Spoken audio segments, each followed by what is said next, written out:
Hi Canadian aviators, in this video we're going to look at top 10 questions that you can expect to see on your Transport Canada Flight Instructor Rating exam, known as the AIRAF exam. These questions tend to trip pilots up on the exam, so I thought I'd share them with you today to help you out. In the first question, it asks if a pilot experiences positive G-forces and has complete loss of vision but remains conscious, the pilot is likely experiencing either A, gray out, blackout, red out, or G-lock. And the answer is blackout.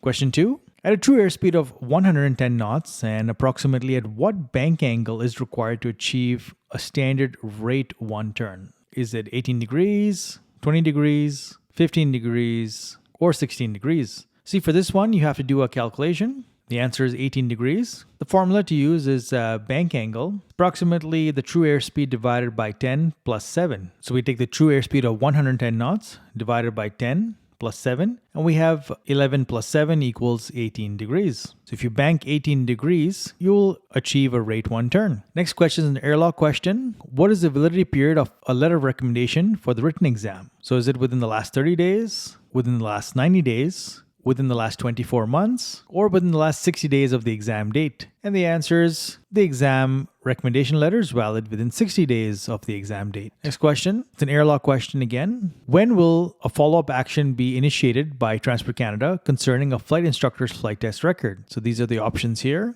And the answer is when more than 3 failures for the flight test among the last 10 candidates recommended by the flight instructor. So if you have more than 3 failures, that's when Transport Canada gets involved and you will have to do some more training. Now we'll look at the category of aeronautical subjects. In order to increase your speed from 85 knots to 100 knots while keeping a rate of descent of 500 feet per minute, as a pilot, should you reduce power and adjust the pitch down, reduce power and adjust the nose pitch up, increase your power and increase your nose pitch down, or increase your power and adjust your pitch nose up? And the answer is you increase power and adjust the pitch nose down. And this makes sense because you want to increase your airspeed. So you would add power to increase your airspeed from 85 knots to 100 knots. But when you do so, your rate of descent will decrease. So what you must do is to lower the nose to keep the descent rate going. Next, we'll look at flight test standards. What best describes a minor error in flight performance? Let's say you're an instructor evaluating a student. Is a minor error A,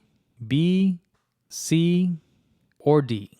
A minor error is an action or inaction that is inconsequential to the completion of a task. Question 7 has to do with fundamentals of flight instructing. Which classroom strategy supports the principles of recency? Do you give a quiz at the beginning of the lesson without a review? Do you teach important concepts early in the session? Do you skip conclusions to save time? Or do you end the lesson with a review of the key points? And the answer is, of course, when you teach a lesson, you always end the lesson with a review of key points. Next question is, what is the recommended approach for analyzing student performance while they're in the air? Do you identify all weaknesses and discuss them in detail? Do you identify major strengths, one major weakness, and suggest remedy? Or do you only identify major weaknesses and leave remedies for later for the debriefing? Or do you only pay attention to the students' flight errors?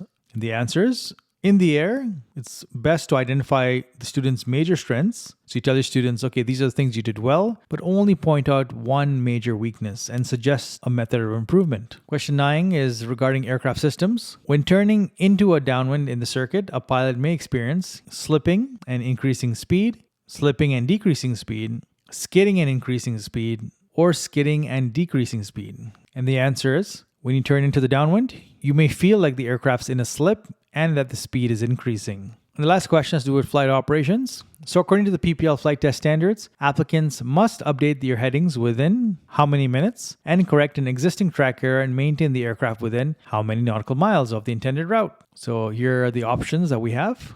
And the answer is you must update your headings within 15 minutes and correct your track within 3 nautical miles of the intended route.